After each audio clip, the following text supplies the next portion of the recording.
Monsieur Daniel Gonser, bonsoir. Bonjour, Madame l'immersif.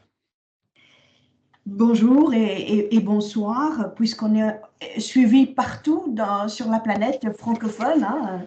Quand il fait jour ici au Canada, il fait noir et ils sont aussi francophones. Monsieur Daniel Gonser, comme l'exige justement le concept de l'immersive, je vous prie de vous présenter en quelques minutes. Oui, c'est gentil de m'inviter. Tout d'abord, oui, bonjour, bonsoir à tout le monde, parce que c'est vrai, le monde, il est grand et il y a des gens qui se lèvent et il y a des gens qui vont au lit au moment. Je m'appelle Daniel Eganser, j'ai 50 ans. Je suis né en Suisse. Je suis maintenant ici en Suisse, près de Bâle. J'ai deux enfants et je fais des recherches sur les guerres internationales, donc sur la guerre en Vietnam, la guerre en Irak, sur l'Ukraine. J'ai écrit des livres et je suis pacifiste, donc j'aime pas les guerres. Et j'essaie d'expliquer pourquoi les êtres humains, est-ce qu'ils se tuent? Qu'est-ce qu'il y a là qui marche pas bien? Parce que je suis convaincu que normalement, les êtres humains, ils ne veulent pas se tuer. Normalement, ils ne le font pas. Mais on peut les pousser à un point et là, les armées d'un État attaquent les armées de l'autre État et voilà, toute cette misère recommence. C'est ça comme petite présentation. La semaine dernière, le directeur de la CIA, William Burns, a accordé une interview à un média américain sur la guerre en Ukraine. Il a dit en substance qu'il ne pensait pas que le président Poutine veuille négocier et que pour lui, ou pour eux, les Américains en général, la clé, la solution se situe sur le champ de bataille. Qu'est-ce que cette déclaration vous inspire? Donc, le monsieur William Burns, qui est maintenant le chef de la CIA, donc Central Intelligence Agency, lui, il connaît très bien le conflit parce qu'il était ambassadeur des Américains en Moscou en 2008.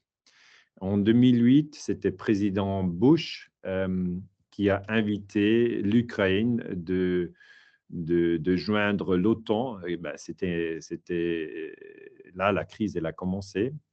Et William Burns, là, il était encore ambassadeur à Moscou et il a écrit un mémorandum. Et il a dit, il ne faut pas faire ça, il ne faut pas inviter l'Ukraine de devenir membre de l'OTAN, car ça va créer une guerre civile. Donc à ce temps-là, il était intelligent, il a bien compris qu'il ne faut pas faire une guerre entre la Russie et l'OTAN. Ben, aujourd'hui, il y a toute une autre position et s'il dit qu'il faut faire la guerre jusqu'à la fin, je trouve qu'il se trompe parce qu'il ne faut pas une escalation en Ukraine parce qu'on a d'une partie de la Russie une puissance nucléaire. Et de l'autre part, on a l'OTAN qui est justement contrôlée par les Américains. C'est vrai que la France et l'Allemagne et l'Angleterre et des autres pays comme l'Espagne et le Pologne sont aussi dans l'OTAN. Il y a 30 pays qui sont dans l'OTAN. On a complètement 193 pays dans le monde, mais 30 pays sont dans l'OTAN. Et voilà, l'OTAN est contrôlée par les Américains et les Américains essayent ouais, de faiblir les Russes en Ukraine. Donc, il y a des gens en Amérique qui disent on va lutter jusqu'au dernier Ukrainien, si je dis bien la parole, jusqu'à le dernier soldat des Ukrainiens, on va lutter. Parce que les Américains, ils disent c'est pas nos garçons qui meurent, mais on va quand même blesser les Russes. Et c'est ça l'idée des Américains. Et moi, je dis, franchement, ma position, elle est claire.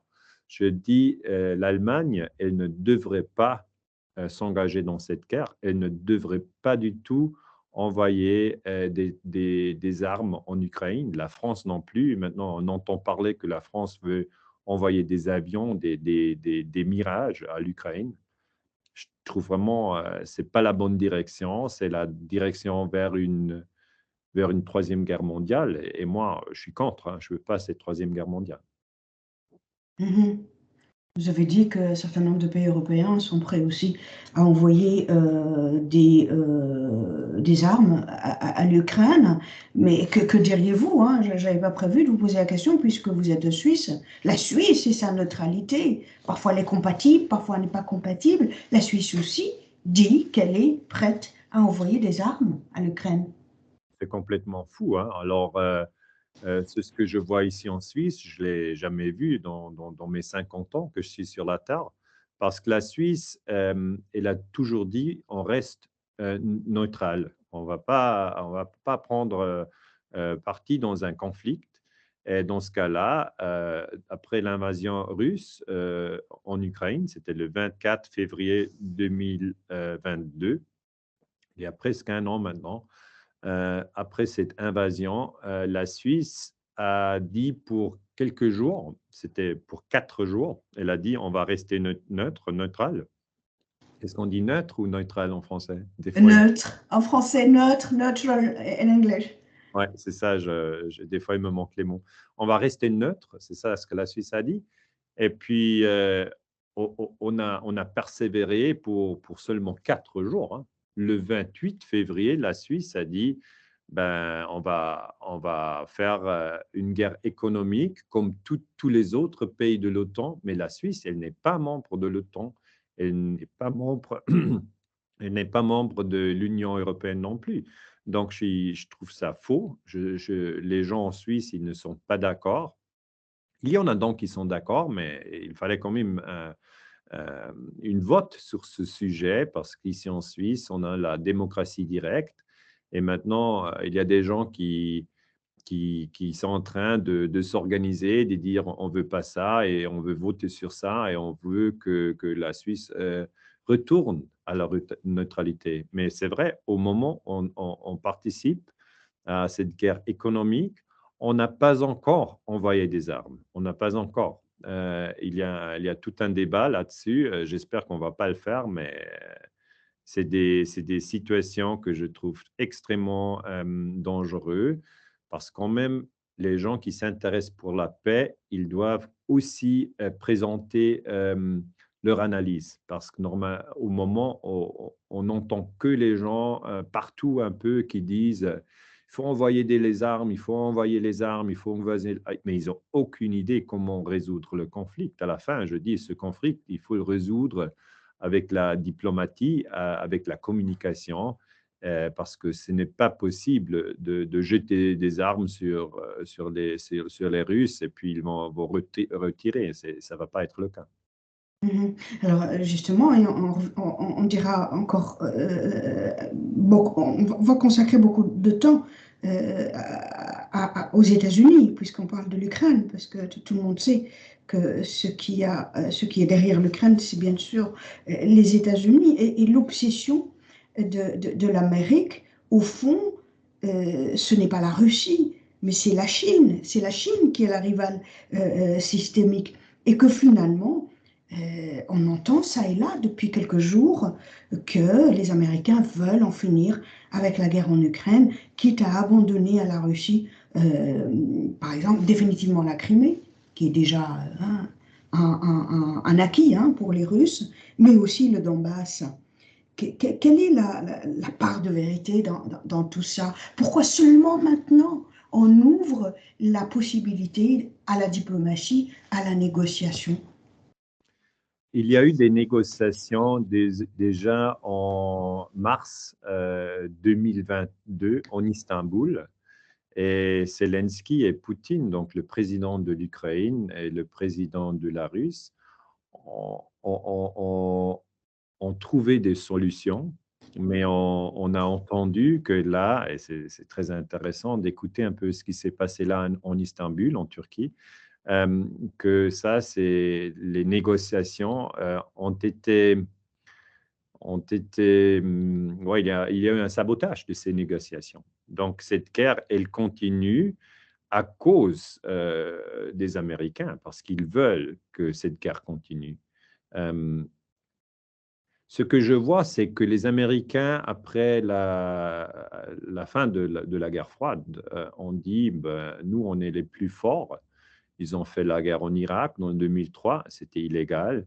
On ne peut pas attaquer un autre pays. Ils ont fait la guerre en Afghanistan en 2001, c'était illégal. Ils sont y restés pour 20 ans. Et après, quand ils sont retournés en Amérique, les talibans, ils se sont mis au pouvoir de nouveau. Les Américains ont aussi fait la guerre entre Libye en 2011. Dans cette guerre, Kadhafi a été tué. Et les gens, ils ont pensé, quand Kadhafi est tué, à la fin, la Libye, ça serait un pays qui marchera mieux, mais ce n'est pas vrai. Ce n'est pas vrai. Aujourd'hui, on voit qu'il y a beaucoup de problèmes en Libye. La France, elle a aussi participé dans cette guerre en Libye, nettement. Et donc, cette guerre en Ukraine, elle n'est pas la première des guerres des Américains qu'ils ont fait. Mais on ne voit pas, on ne comprend pas très bien en France, on ne comprend pas très bien en Suisse non plus, on ne comprend pas très bien en Allemagne le rôle secret des Américains. Parce que j'ai expliqué dans mes livres, un livre que j'écris, il s'appelle Les guerres illégales de l'OTAN.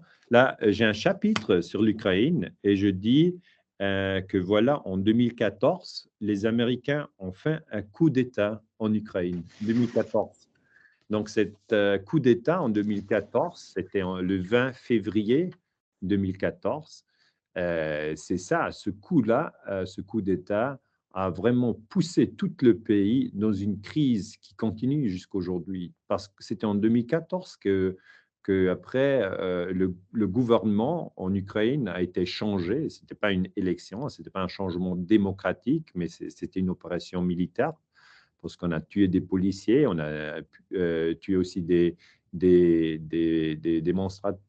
manifestants, les personnes qui étaient là pour critiquer le président. Et donc, ce coup d'État du 2014, on a complètement oublié. On n'en parle pas. C'est ça ce qui donne aux gens qui ne savent pas trop de cette histoire l'impression que cette guerre en Ukraine a commencé dans le 2022 avec l'invasion des Russes. Bon, cette invasion, elle est illégale, mais le coup d'État des Américains dans le 2014, il est illégal aussi. Donc, on a une responsabilité d'une côté de Joe Biden, qui était vice-président sous Obama, président Obama dans le 2014, et de l'autre côté, on a Poutine qui a une responsabilité pour l'invasion. Donc, tous les deux grandes puissances atomiques, la Russie et les Américains, ont, ont un intérêt dans ce pays et ils ont les deux influencé l'histoire de l'Ukraine. Mais on ne parle que de l'influence de la Russie, de l'invasion, et on ne parle pas de ce coup d'État. Mais Bill Burns, par exemple, le chef du CIA, il sait très bien que c'est se passé. Mhm. Mais ça tombe bien, vous êtes germanophone, vous lisez le quotidien suisse, et suisse en plus. Vous lisez le quotidien suisse, et pardonnez-moi la prononciation, je ne suis pas germanophone, New Zürcher, on dit? Neue Zürcher Zeitung, NZZ. Voilà. Ouais. Alors, ce quotidien suisse, il y a quelques jours, il donnait des informations qui indiquaient que le directeur de la CIA, William Burns, s'était secrètement rendu à Moscou pour offrir à Vladimir Poutine 20% de l'Ukraine en échange de l'arrêt de la guerre. Et puis, il y a 2, 3 jours, je pense, si je ne m'abuse, la Maison-Blanche et la CIA ensemble vont démentir ce qui a été dit auprès d'un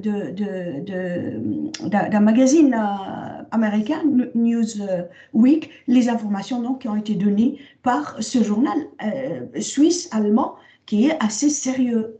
Qu'est-ce que vous pensez qu'il y a du vrai dans cette affaire ou pas? C'est possible, hein. Moi, je dis c'est possible. Moi, personnellement, je n'étais pas avec Bill Burns. Je ne peux pas dire s'il était à Moscou. Je ne peux pas même dire s'il a fait cette offerte aux Russes de prendre 20% de l'Ukraine et de retirer ses troupes. C'est possible, mais je ne suis pas certain si c'est la vérité. Normalement, la NZZ, la Neue Zürcher Zeitung, c'est le journal disons, le plus respecté en Suisse. Elle pousse très fort la position des Américains, elle pousse très fort la position de Zelensky Et maintenant, cette Neue Zürcher Zeitung, elle a écrit pendant une année presque seulement la position de l'OTAN. Elle n'a presque jamais présenté le point de vue de la Russie. Donc, c'est possible que c'est la vérité parce qu'ils ont un contact très, très étroit avec l'OTAN. Et donc, y croire, au fond. Quel média croire? Le média américain Newsweek ou le vôtre suisse dont vous dites qu'il est très respecté en Suisse? À aucun, hein, faut pas croire aux médias quand même. C'est le numéro un des leçons. Il ne faut pas croire aux médias parce que la Neue Zürcher Zeitung, un jour après, ils écrivent il faut envoyer des armes en Ukraine. Et si on le croit, on le lit dans le Neue Zürcher Zeitung, on le croit, on dit bah, c'est les journalistes respectés, ils donnent cet avis, on va directement en garde. On va directement en garde. Si vous regardez en Allemagne, on a par exemple Der Spiegel, c'est quand même un magasin bien connu, mais lui aussi, il écrit tous les jours, ils font envoyer des armes. En Allemagne, on a en plus le FAZ, Frankfurter Allgemeine Zeitung. Eux aussi, ils écrivent tous les jours, il faut envoyer les armes, il faut envoyer les armes. Là, je dis, mais ça ne va pas, vous. Vous poussez les populations dans les pays OTAN directement dans cette confrontation avec la Russie. Et les Russes, on n'écoute pas trop la position des Russes. Par exemple, les Russes, ils ont toujours dit l'expansion de l'OTAN en 99 avec Pologne et d'autres pays, et puis Estland, Lettland, Roumanie, Bulgarie, tous ces pays, les Russes, ils disent c'est pas correct ce que vous avez fait là avec l'expansion de l'OTAN, parce qu'avant, vous avez promis de ne pas expandre l'OTAN vers la Russie. Mais ils ont fait ça. Et puis après, le coup d'État dans le 2014, c'est le deuxième truc. Hein. En Russie, on en parle. Ici, en Suisse, on n'en parle pas. Je ne sais pas, en France, en Belgique, est-ce qu'on en parle du coup du 2014? Pas vraiment, sauf quelques médias atypiques qui osent ouvrir ce genre de dossier en ce moment. Vous savez que en ce moment, depuis le début de la guerre en Ukraine, la Commission européenne, ici à Bruxelles, a décidé d'interdire tous les médias contradictoires, surtout ceux soutenus, entre guillemets, par la Russie, comme Russia Today, comme Sputnik, radio, presse écrite, etc. Et donc nous sommes comme vous en Suisse, en Belgique, c'est pas évident d'avoir. Et c'est ça, à la fin, je dis, à la fin, c'est ça le problème. On essaye oui, de silencer des faits, de silencer. On ne veut pas écouter les problèmes que les Américains ont créés. On ne veut pas en parler. On ne veut que parler des problèmes que les Russes ont créés. Donc, c'est comme un couple, un homme, une femme, ils se divorcent, il y a tout un débat qui est bon, qui est mal, qui a fait ça, qui a fait ça. À la fin, si on fait une analyse même d'un couple, et c'est ça, c'est une souche qu'on connaît bien de la vie quotidienne, il y a toujours une histoire d'une personne, et il faut aussi écouter cette histoire de l'OTAN qui nous raconte tous les jours, voilà, l'invasion des Russes en Ukraine, elle est illégale. Et puis, encore une fois, ils nous disent l'invasion des Russes le 24 février 2022, il est illégal. Et voilà, c'est vrai, elle est illégale, je suis d'accord. Mais si on entend seulement cette histoire et on ne veut pas écouter l'autre partie, on ne comprend pas l'histoire. Donc, je dis, il faut aussi écouter ce que disent les Russes. Et les Russes, ils disent, le coup d'État des Américains dans 2004, il est illégal. Et on écoute encore une fois, qu'est-ce qu'ils disent les Russes? Ils disent, ah, le coup d'État des Américains dans le 2014, il est illégal. Puis là, on fait les recherches, et chacun peut faire les recherches. C'était Victoria Nuland qui était responsable des Américains en ce temps-là pour le coup d'État. Et il est connu, le nom, il est connu, Victoria Nuland. Tout à fait. Des gens, ils ne connaissent pas Victoria Nuland. Elle a dit « fuck the EU », c'est-à-dire l'Union européenne, on s'en fiche, hein. Et voilà, je dis, comme historien, moi je suis historien, je suis en Suisse, je dis, il faut toujours écouter les deux groupes. S'il y a divorce, il faut parler au mari, il faut parler à la femme.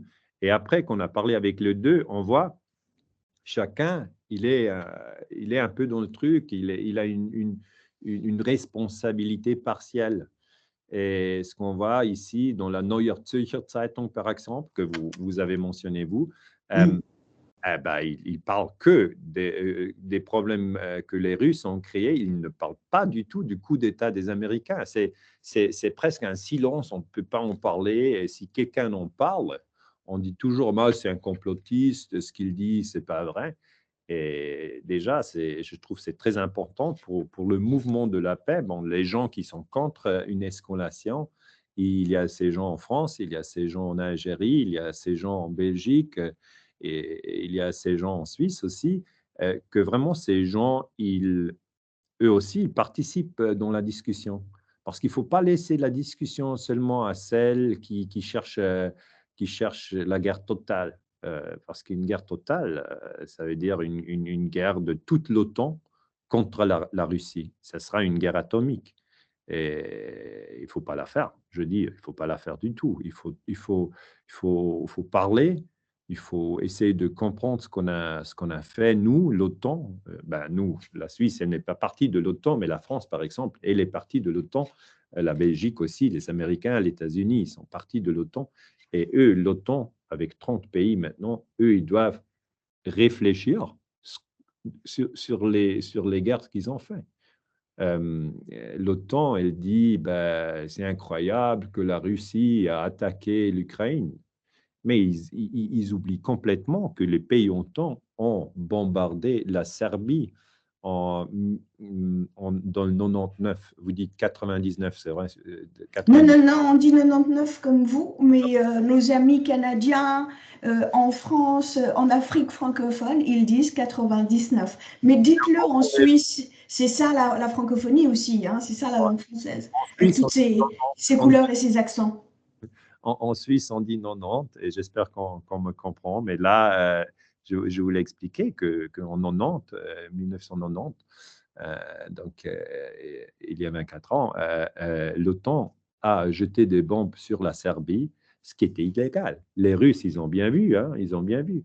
Et puis, 2003, président Bush, il a attaqué l'Irak, c'était illégal. Chirac, à ce temps-là, le président français, Chirac, il a dit je ne participe pas, ce qui était une belle idée, hein, c'était correct. Aussi, les Allemands, à ce temps-là, ils n'ont pas participé. Mais aujourd'hui, avec Macron, président Macron, ou avec Bundeskanzler Scholz en Allemagne, non, là, ils participent complètement dans cette guerre américaine en Ukraine. Et ils ne comprennent pas qu'à la fin, les Américains, ils ont une certaine distance. Et cette distance, c'est l'Atlantique. C'est 6000 kilomètres. Mais nous, en Suisse et aussi en Belgique et en France et en Allemagne, on est très proche de cette guerre-là en Ukraine. Et c'est nous, ici en Europe, qui doivent résoudre ce problème parce que nous n'avons pas un intérêt que cette guerre devienne un feu qui vraiment devient plus grand et tue encore plus de personnes. C'est pour Mhm. ça qu'il faut parler de toute l'histoire. On peut pas dire cette guerre, elle a commencé il y a un an, parce qu'on est maintenant février 23. Et c'est vrai que l'invasion russe, qui est illégale, je trouve vraiment cette invasion de Poutine illégale, mais cette invasion, elle a eu lieu le février 22, et les gens pensent, voilà, cette guerre, elle a duré une année, mais c'est pas correct. La guerre, elle a commencé après le coup d'État des Américains en 2014 en février 2014. Donc maintenant, on a justement 9 ans de guerre. Les premiers 8 ans, c'était une guerre civile avec 10 000 de morts. Et maintenant, après, pour une année, on a une guerre internationale. Mais il faut quand même raconter la vérité comme elle est, hein. La guerre, elle a commencé avec le coup d'État des Américains. Et les gens, je vois déjà les journaux là qui vont écrire une année de guerre, aussi la Neue Zürcher Zeitung le 24 février. Donc, dans quelques jours, ils vont écrire une année de guerre. Ben, c'est la manipulation, hein. Et avec cette manipulation, euh, peut vraiment radicaliser les gens. Parce que là, à la fin, ils voient que les fautes avec les autres, avec les Russes dans ce cas-là.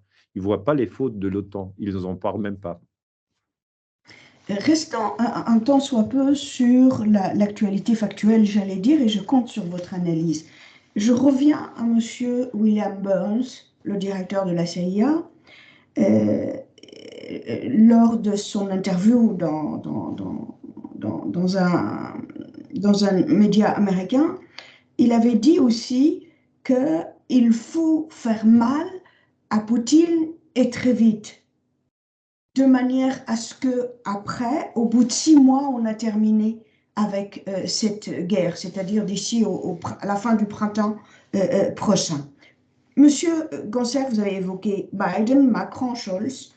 Euh, Par rapport à l'envoi des avions de combat, Macron a dit oui, la France pourrait éventuellement envoyer ses avions, mais elle veut d'abord négocier et discuter avec Zelensky. Scholz, un jour oui, un jour non. Là, on est avec le oui. Biden, la dernière fois, on lui pose la question carrément, c'était NON. Enfin, pour lui, c'était no.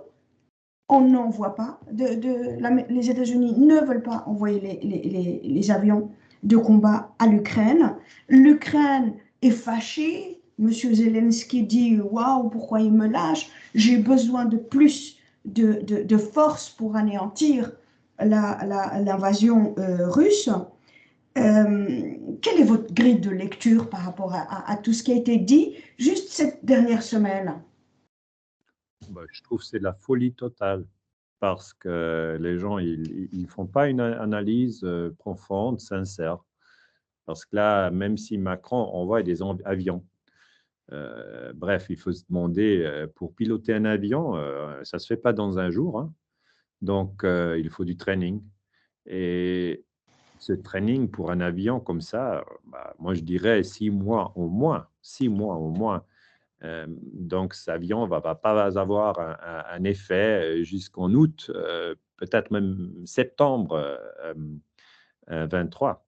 Donc, les Russes, si la France envoie ses avions, ils vont dire, bon, il faut pousser cette guerre, il faut pousser cette guerre, il faut augmenter la pression parce que là, en août ou en septembre, les Ukrainiens, ils sont capables d'utiliser les mirages de la France. Parce que les Russes aussi, ils regardent le discours. C'est un discours secret, hein. Les Russes, ils sont là, ils regardent ce que Macron dit. Et ce que les Russes ont fait, c'est d'augmenter les troupes de leur côté. Ils ont commencé cette guerre avec 150 000 soldats. Et maintenant, ils ont vu que l'Ukraine n'est pas prête à faire une paix, hein. Donc, ils ont augmenté de 150 à 300 000 soldats. Ils ont doublé. Et je dis, si l'Allemagne envoie des léopards, par exemple, la Russie ne va pas dire, ah bon, les Allemands, ils ont 90, soit 90 léopards qui vont envoyer, donc on va retirer. Non, ce n'est pas comme ça les guerres. Si une partie augmente, l'autre partie augmente aussi. Et là, c'est la folie. Si on augmente les léopards, les mirages, à la fin, c'est de la guerre nucléaire. C'est ça.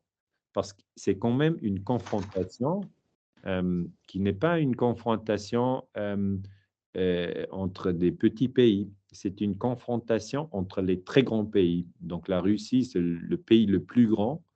Les Américains, c'est le pays qui a le budget de défense le plus grand. Et puis, ils ont tous des armes nucléaires. Et normalement, comme historien, je suis habitué à des situations si les pays nucléaires se confrontent. Parce qu'il y a eu une situation à Cuba dans 1962. Donc, si les pays nucléaires se confrontent, il faut toujours et tout de suite trouver une solution de déescalation. Tout de suite. C'était toujours comme ça, hein.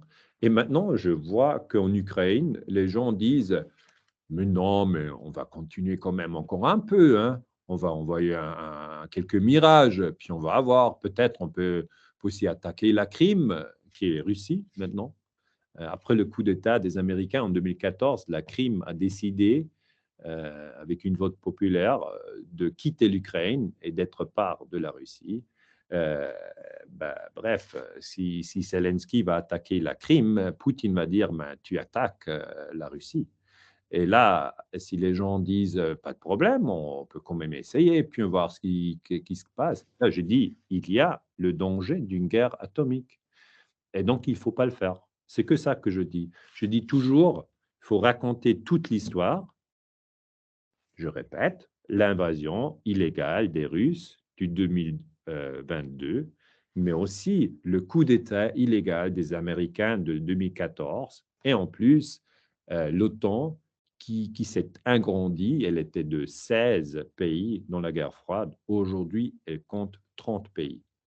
Donc, de 16 à 30, l'OTAN est devenue plus grande. Pour les Russes, c'est un problème. Ils veulent, à la fin, il me semble clair, les Russes, ils ne veulent pas que l'Ukraine soit un membre de l'OTAN, le pays qui est tellement proche de Moscou. Donc, ils ne veulent pas ça. C'est pour ça qu'ils font la guerre. Et les Américains, de leur côté, ils ont essayé de tirer l'Ukraine dans l'OTAN. Et le monsieur William Burns, madame, vous avez parlé déjà, le directeur actuel de la CIA, il a compris ça dans 2008. Hein. Il était ambassadeur à Moscou et il a écrit au président Bush de ne pas inviter l'Ukraine dans l'OTAN. Et c'est quand même incroyable qu'aujourd'hui, on est toujours sur le même niveau à la fin. Hein. Il fallait vraiment pas faire cette guerre. C'était pas nécessaire. Il fallait pas faire le coup d'État. Fallait pas faire la guerre civile. Et il fallait pas faire cette invasion russe. Mais on peut toujours aller de mal en pire.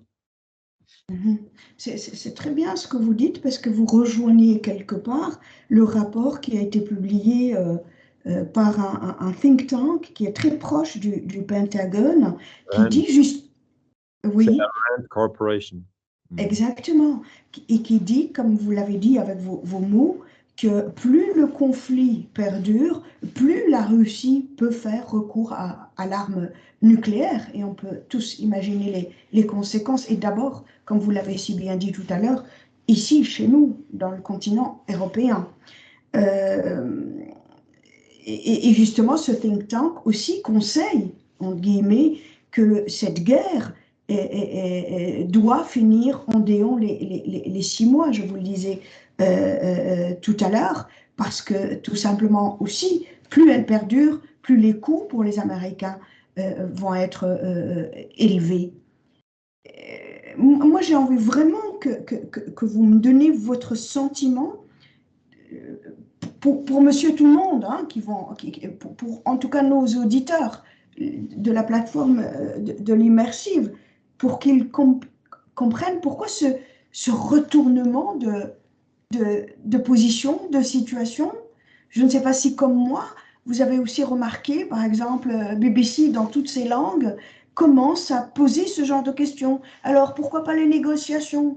Pourquoi pas ne pas retourner à la table des négociations et trouver une solution de paix?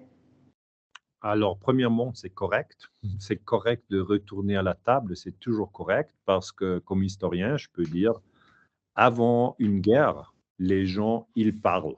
Ils parlent, ils ne se tuent pas. Après, il y a une guerre, les gens ne parlent pas, ils se tuent. Après la guerre, on se parle de nouveau, on ne se tue pas. C'est toujours comme ça. Hein, c'est toujours comme ça. Et ce que je peux dire comme historien qui s'intéresse pour la paix, c'est il faut faire attention que la période de la guerre soit la plus courte possible. Donc, je suis tout à fait d'accord avec la Rand Corporation dans ce cas-là, quand elle dit il faut des négociations. Je suis tout à fait d'accord avec BBC quand ils disent il faut des négociations, il faut se mettre à parler, il faut trouver des solutions. Maintenant, vous posez la question, mais pourquoi maintenant, pourquoi avant, ils ont poussé vers l'escalation et maintenant, ils disent, ah non, il faut arrêter.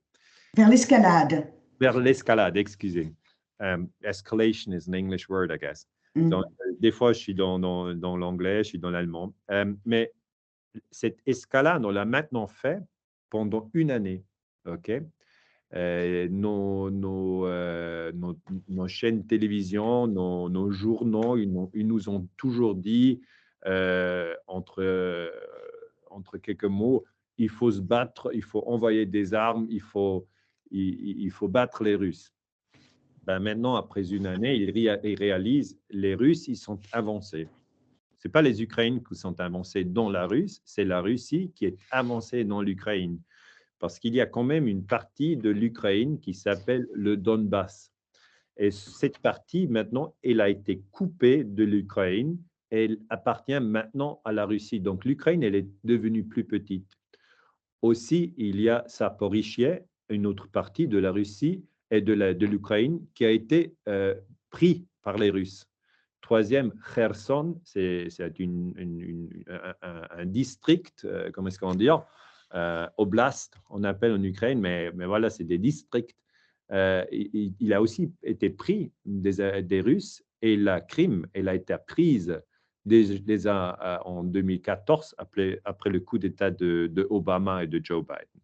Donc, si je regarde comme historien, je retourne à l'année 2010, par exemple, et je fais la comparaison d'aujourd'hui. Je regarde l'Ukraine dans 2023 et je regarde la structure de ce pays en 2010.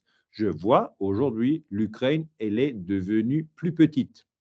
Et on se pose tout de suite la question, mais pourquoi elle est devenue plus petite? Et la réponse est parce que les Américains, ils ont fait un coup d'État et ce coup d'État a vraiment mal fonctionné parce que tout de suite après le coup d'État en février 2014, la Crimée a dit non, nous n'allons pas obéir à ce nouveau gouvernement parce que ce n'est pas un gouvernement qui a gagné des élections, c'est un gouvernement qui est devenu au pouvoir illégalement. Okay? C'était un coup d'État, comme Pinochet en Chili en 73, qui a remplacé Allende, par exemple. Donc, la Crimée, déjà, dans ce temps-là, a dit non, nous, on se quitte, hein, on va vers la Russie. Donc, ce jour-là, l'Ukraine, elle est devenue plus petite. Et maintenant, avec cette guerre en septembre 2002, le Donbass, Kherson et Zaporizhzhia, eux aussi, ont dit on quitte l'Ukraine.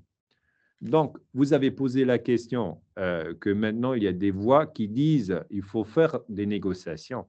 Moi, je pense, à vrai dire, ces gens, ils réalisent, s'ils ne font pas des négociations, l'Ukraine va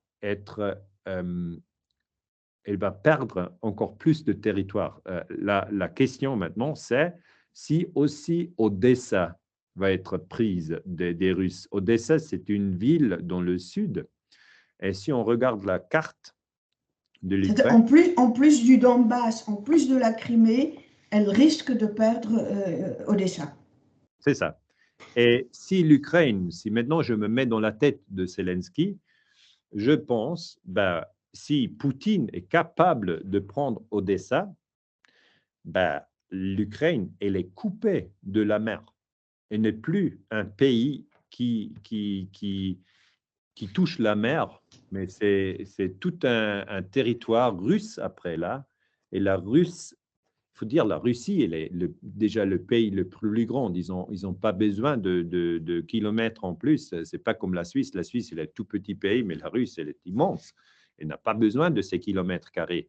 Mais la Russie veut, selon l'observation que je fais, elle veut stabiliser le territoire acquis. Donc, le territoire comme la Crimée, le Donbass, le Kherson. Et pour cela, c'est possible qu'ils essayent de continuer et de pousser et prendre encore cette partie de l'Ukraine. Je comprends si les gens en Ukraine disent, mais ce n'est pas juste, c'est notre pays. Et voilà, les Russes, ils viennent et ils mangent une partie de notre pays. Donc, comme Suisse, je comprends si maintenant la France, elle venait, elle prenait par exemple Genève et Lausanne et disait, voilà, ça fait part de la France maintenant. Nous, en Suisse, on serait aussi quand même